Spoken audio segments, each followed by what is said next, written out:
സർവശക്തനായ ദൈവത്തിൻ്റെ അതിപരിശുദ്ധ നാമം അതിയായി മഹത്വപ്പെടുമാറാകട്ടെ. നിങ്ങൾ ശ്രവിക്കുന്നത് ജീസസ് വോയിസ് മെസ്സേജ്. എല്ലാ ശ്രോതാക്കൾക്കും കർത്താവായ യേശു ക്രിസ്തുവിൻ നാമത്തിൽ സ്വാഗതവും സ്നേഹവന്ദനവും അറിയിച്ചുകൊണ്ട് ഒരു തിരുവചനം ഇന്നത്തെ ധ്യാനത്തിനായി നമുക്ക് വായിച്ചു കേൾക്കാം. അപ്പോസ്തലനായ പൗലോസ് റോമർക്കെഴുതിയ ലേഖനം 4-ാം അധ്യായം 20-ാം തിരുവചനം. ദൈവത്തിൻ്റെ വാഗ്ദത്തത്തിങ്കൽ അവിശ്വാസത്താൽ സംശയിക്കാതെ വിശ്വാസത്തിൽ ശക്തിപ്പെട്ട് ദൈവത്തിന് മഹത്വം കൊടുത്തു. കർത്താവിൽ പ്രിയരെ, ഇവിടെ നാം വായിച്ചു കേട്ട റോമർക്കെഴുതിയ ലേഖനം 4-ാം അധ്യായം 20-ാം തിരുവചനത്തിൽ അബ്രഹാമിൻ്റെ വിശ്വാസത്തിൻ്റെ പ്രത്യേകതയാണ് നാം കാണുന്നത്. വിശ്വാസികളുടെ പിതാവെന്ന് അറിയപ്പെടുന്ന അബ്രഹാം, ഈ അബ്രഹാമിനെ നാം കാണുന്നത് ബൈബിളിലെ ഉൽപ്പത്തി പുസ്തകത്തിലെ 12-ാം അധ്യായത്തിലാണ്. ദൈവം അബ്രഹാമിന് പ്രത്യക്ഷനായി അദ്ദേഹത്തെ വിളിച്ച് വേർതിരിച്ച് തിരഞ്ഞെടുത്ത് വിശ്വാസത്തിൻ്റെ പാതയിലൂടെ നടത്തുകയായിരുന്നു.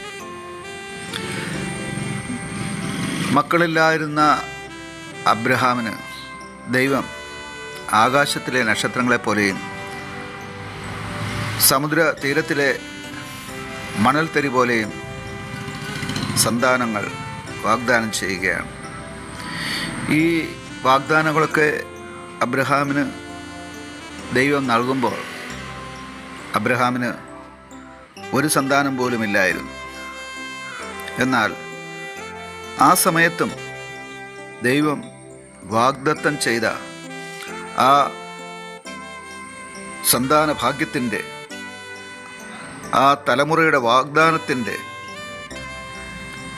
ദൈവിക വചനത്തിൽ അബ്രഹാമിനുള്ള വിശ്വാസമാണ് നാം ഇവിടെ കാണുന്നത്. ദൈവമാണ് എന്നോട് വാഗ്ദത്തം ചെയ്തത്. എന്നോട് വാഗ്ദത്തം ചെയ്ത ദൈവം വിശ്വസ്തനാണ്.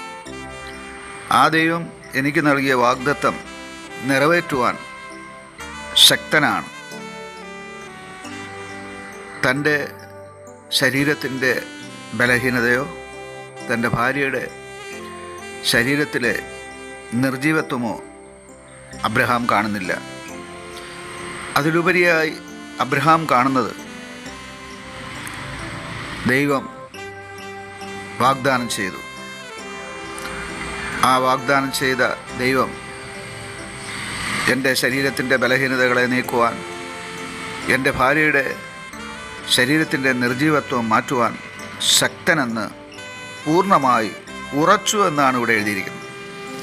ഈ ഉറപ്പാണ് ഓരോ മർത്യനും ആവശ്യമായിരിക്കുന്നത്. നമ്മുടെ ജീവിതത്തിൽ മുന്നോട്ടുള്ള പ്രയാണത്തിൽ നേരിടേണ്ടി വരുന്ന പ്രതിസന്ധികളെ ദൈവവിശ്വാസത്തിൽ മുന്നോട്ട് മറികടക്കുവാൻ അത് നമ്മെ സഹായിക്കുന്നു.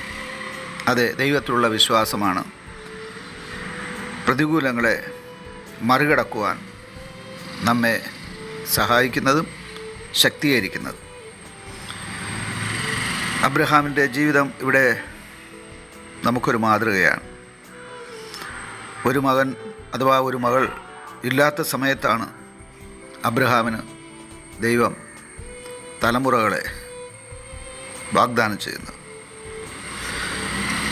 വാഗ്ദാനം ലഭിച്ചിട്ടും ഏകദേശം 25 വർഷത്തോളം അബ്രഹാമിന് ആ വാഗ്ദാന നിവർത്തിക്കായി കാത്തിരിക്കേണ്ടി വന്നു. ഈ കാത്തിരിപ്പിൻ്റെ കാലം മുഴുവൻ വിശ്വാസത്തിൻ്റെ പരീക്ഷണങ്ങളാണ് നേരിടേണ്ടി വന്നത്. എന്നാൽ അബ്രഹാം തൻ്റെ വിശ്വാസത്തിൽ നിന്ന് പിന്മാറിപ്പോയില്ല എന്നാണ് നാം കാണുന്നത്. അതിനാൽ അബ്രഹാമിൻ്റെ വിശ്വാസം ദൈവം അവന് നീതിയായി കണക്കിട്ടു എന്ന് വചനം പറയുന്നു. നമുക്കും മുന്നോട്ടുള്ള ജീവിതയാത്രയിൽ അന്ധകാരം മാത്രമാണ് മുമ്പിലുള്ളതെങ്കിലും, പ്രതിസന്ധികൾ മാത്രമാണ് മുമ്പിലുള്ളതെങ്കിലും, പ്രതികൂലങ്ങൾ മാത്രമാണ് മുമ്പിലുള്ളതെങ്കിലും, അടയ്ക്കപ്പെട്ട വാതിലാണ് മുമ്പിലുള്ളതെങ്കിലും ഒരു വഴിയും ഇല്ല എന്ന് തോന്നുമ്പോഴും അബ്രഹാമിനെ പോലെ എന്നെ സൃഷ്ടിച്ച ദൈവം, എന്നെ ഇതുവരെ നടത്തിയ ദൈവം ഇനിയും മുന്നോട്ടുള്ള പ്രയാണത്തിൽ കൂടെ ഉണ്ടെന്നുള്ള ആ വിശ്വാസം നമുക്കുണ്ടെങ്കിൽ അബ്രഹാമിനെ പോലെ നമുക്കും ദൈവിക നീതി കരസ്ഥമാക്കുവാനായിട്ട് സാധിക്കും. ഈ വചനങ്ങളാൽ സർവശക്തനായ ദൈവം നിങ്ങളെ സമൃദ്ധിയായി അനുഗ്രഹിക്കുമാറാകട്ടെ. ആമേൻ.